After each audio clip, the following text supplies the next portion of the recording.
Hola a todos, mi nombre es Crufuegos. Hoy voy a cubrir Sombra y sus cambios.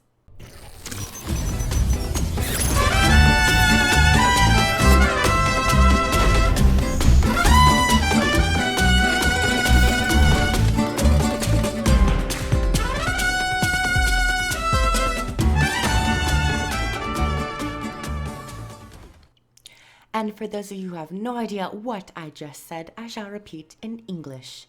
Hello everyone, I'm Kroof Gaming, and today we're going to be taking a look at Sombra and all of her recent changes, as well as the things that I have going around in my mind. I did not say that in Spanish, but I'll add it to my English. But yes, I've been playing Sombra a lot in Overwatch, and I'm really enjoying her. And I love the direction that Blizzard is taking her. So I'm going to be discussing some of my thoughts, maybe giving some of a basic overview for those who do not play Sombra, and some of my strategies. So I hope you enjoy. Now, to start things off, I really do hope you enjoy the gameplay in the background. I've been working really hard at trying to perfect Sombra. I still sometimes forget about her translocator and teleports and good timing and proper hacking, but I'm really trying, so I really hope you enjoy the background footage. But nonetheless, let's start off with some basic information that has come from Jeff Kaplan himself. Now, Jeff Kaplan is a game designer who works at Blizzard on the game Overwatch, and he has come out and stated that the Overwatch team is taking Sombra in more of a support, offensive, hybrid position. She's not necessarily an assassin, even though she might come across as being an assassin with all of her stealth abilities, and if you get up close to someone, you can do a tremendous amount of damage. But they have said that she's going to be more of a hacker and act more as a backline antagonizer who's always picking at the enemy team, but isn't necessarily picking them off one by one. This might confuse some people. It might leave them a bit disheartened or not want to play Sombra. I know we're all really looking for an assassin type hero in Overwatch, but Sombra just isn't the case. For now, as I quote Jeff Kaplan, they might take her in more of an assassin direction in the future, but for now, she is the hacker goddess. And I bow down to her, and I love the gameplay, and I hope you guys enjoy the gameplay as well, especially with the recent changes, which I will get into right now. Just in case this build happens to go out of date, I will be talking about the January 24th patch. I don't predict anytime soon that Sombra will get massive changes to her skills, but 1 or 2 years down the line, who knows? She might be completely different to what I'm talking about now. To begin, really the only change that has occurred that has made her to the state that she's in right now is changes to her hack ability. First, her cooldown has been reduced from 12 seconds to 8 seconds, which is a drastic change. When I was just talking to my friends and playing Overwatch, I used to say, what if they turned down her actual cooldown on her hack from 12 seconds to 10 seconds? I would in no way, shape, or form ever expect them to change it to 8 seconds, and it makes it so much faster. However, I will say it's much more fun rather than having 10 seconds, because then you're hacking everything and you can actually hack the planet. Her second change, in a way that kind of makes it even quicker, is that they reduce the actual cast time of it. It's down from 1 second to now 0.8 seconds, which technically, if everything adds up, you'll just be hacking a lot faster and a lot more health packs and a lot more people. So hack away, young Sombra players. One thing to mention, or possibly two things to mention that actually did not get buffs or changes at all, is her actual machine gun, her primary fire. A lot of people have complained that she just doesn't do a lot of damage, and I can see that, but in certain situations she does quite a lot of damage if you play your cards right. Now, with the current statement that Jeff Kaplan has announced to the Overwatch community, I don't see her damage being boosted anytime soon. Maybe her bloom on her actual gun could be reduced, but her damage, I don't think so. But then again, if you do reduce the bloom, that is theoretically increasing her damage. The bloom, I would agree, at certain ranges just becomes way too ridiculous. Maybe if you reduced it at a certain range, not necessarily closer, because at close range, that's where Sombra excels. And I don't think she could be any more deadly at close range, unless you gave her D.Va ult, but, you know, change EMP to a D.Va ult. No, I would not like that. I would like that as a player, but not as an enemy. So that's one thing to point out that has not been changed, and I'm kind of glad for it. I don't want to see Sombra just become a generic assassin. I like the risk reward of getting up in someone's face, and especially with your translocator, which is like your mini or actually improved tracer blink, depends on how you look at it. And you can quickly get up in someone's face, shoot them, fill them with bullets, and then quickly teleport away. So I like the high risk, high reward gameplay with Sombra, and I feel like if you just increase your damage and reduce the bloom, she would become quite generic and there'd be no fun or actual strategy in trying to assassinate targets or get teleporter, turrets, health packs, just general flanking. So personally, I agree with not changing the bloom and the damage. I would like to quickly point out a couple worrisome things that I have pointed out, or more just in layman's term, bugs. Sombra's translocator tends to bug out quite often, and it's quite annoying. I'll press it, but I won't get translocated back to the original spot, and I'll have like 5 seconds left still. Sometimes I'll translocate, I'll teleport, but then being teleported immediately back to where I was at. And this has actually caused me some games, potentially, and just generic deaths, and it's really triggering.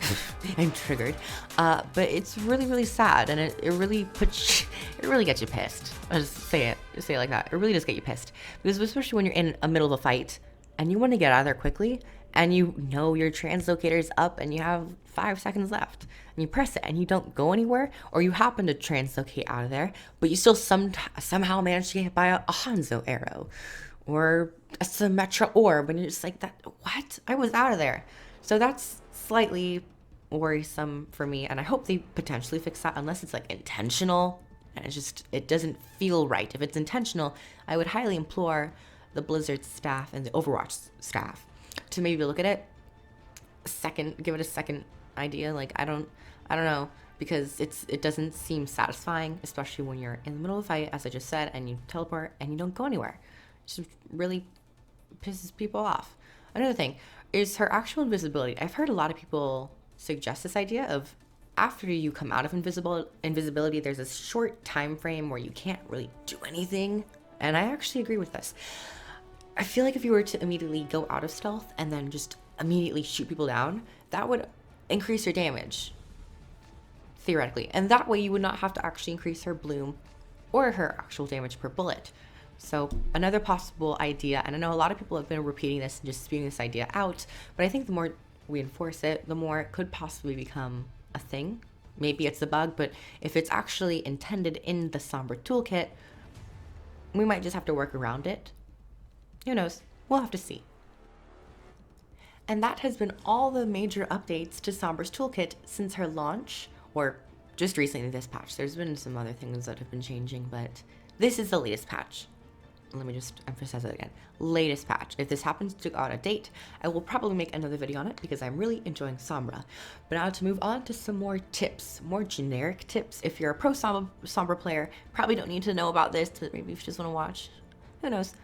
But for those who are just getting into Sombra, and yes, you do have to roll your R. If you don't, if you can't, then you're not going to be a pro Sombra. Sombra. No, you guys still have to roll your R. I'm just kidding.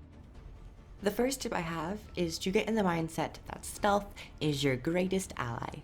And that when you play Sombra, you're not really going to be sticking around with your team too often, unless you're going in for a team fight and you want to EMP, apagando las luces. But if you happen to not have apagando las luces, you're probably going to go in around health packs and getting support players and hacking them, possibly gonna take them out. Depends on how accurate you are with your machine gun and just how your cooldowns are going. You have to really be aware. I'm gonna emphasize this a lot, of your actual translocator's uptime. Because if you lose track of it, and this has happened to me many a times, but if you happen to lose track of it, you're gonna be stuck where you are, and you're gonna have to throw it randomly, especially if you're in a fight. It's really hard to throw it because you're just vulnerable for that 3 to 4 seconds. So be very, very wary of your translocator uptime. Secondly, your actual stealth ability can come quite in handy, especially if you translocate out and then immediately stealth. They might have a slight chance at hitting you if they happen to be ranged, but it's worth a shot. If you're gonna get out of there, you want to go invisible and you want to have speed boost. Those two things are always really great, especially when you're playing Sombra, because she has quite a low health pool, so you're gonna want to get out of there quickly. And Translocator, and the Translocator stealth combo is typically used, or at least when I use it, to get out of places. If you want to throw your Translocator back on a health pack that you hacked, and then go into invisibility and run forward as a more of an offensive push, but still having that bit of defense to translocate back, but you only have about a 15-second window to do anything. And plus you're gonna probably have to run further, so it really cuts it down to 10 seconds. If you're gonna be using it as more of a defense, or that would be more defensive actually. If you're gonna be playing a more offensive role, you can probably use it to engage or get behind enemies or turrets and hack them that way. I tend to play more on the defensive side where I throw my Translocator down at a health pack, but if I'm feeling confident enough, and if you happen to be a beginner, if you happen to feel confident enough, then you can play offensively. I've been trying a little bit more, and I'm starting to get some of the kinks worked out, but hacking in itself, because of the reduced cast time, is much easier. Before this patch, one of Sombra's biggest challenges was hacking people successfully because it took 1 second. Now it takes 0.8 seconds, which is quite a significant reduction to her actual hacking time. And it just makes life easier for you. So those are my basic tips for a beginning Sombra player. And those are about all my basic tips I have for you beginning Sombra players. If you'd like to see more content on Sombra and more just videos, I guess, like I did with my Symmetra video, click on the video on screen right now if you'd like to go see that. Please comment down below. Comment down below what you thought about this video if you would like to see more of these styled of Overwatch videos. Like the video, liked it, comment down below, and I'll see you guys in the next video. Bye everyone. Ahora en español. Gracias a todos por mirar y hasta luego. Te amo.